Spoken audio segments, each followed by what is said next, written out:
तर रामराम मंडळी, एक नवीन आपण मॉडिफाय करायला गाडी मा एक चेंज करायला.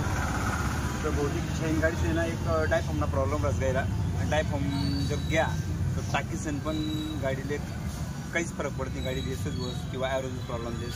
तर आपला पण नवीन आपण कार्बोरेटर या गाडी टाकणार आहे. गाडी तोच प्रॉब्लेम होता. गाडी रेस होय ॲव्हरेज नाही दे, डायफॉर्म बी 2 सहा बदलावे घ्या तरी सुद्धा गाडी रेसच होत आहे. तर त्यासाठी आपण नवीन जुगाड करी नवीन कार्बोरेटर आणले. पहिले डायफॉर्म नाही आहे. तुम्ही मी देखाडत पायको कंपनीनं कार्बोरेटर आहे, डायरेक्ट स्लाईडवाला आहे. तुम्ही देखाडू शकता नवीन कार्बोरेटर देखा. आपण आता हे कार्बोरेटर या गाडीला टाकणार आहेत. काहीच चेंजेस नाही, उलट ॲव्हरेजमध्ये फरक पडते येण्यावर आणि गाडी पण एकदम स्मूथली चालेल आणि गाडीना रेस होण्याचा प्रॉब्लेम आहे तो डायरेक्ट कायमना दूर होईल.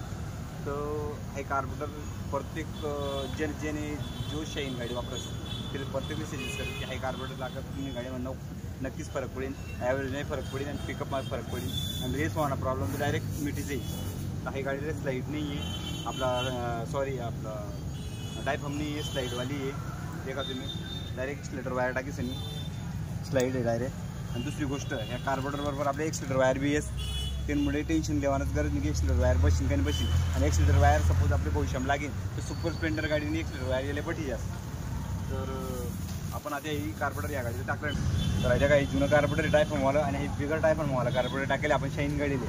तर तुम्ही मी तिनं आवाज दे काढतेस, तिने फायरिंग दे काढतेस, कितल्या प्रकारे तिने स्मूथ फायरिंग आणि तिने चालवी दे काढते. गाडीनं फायरिंग आहे आणि हे जुनं कार्बोरेटर आहे. हे आपण बिना स्लाईडनं बिना डायफॉर्मनं कार्बोरेटर टाकेले. एकदम परफेक्ट जुगाड आहे.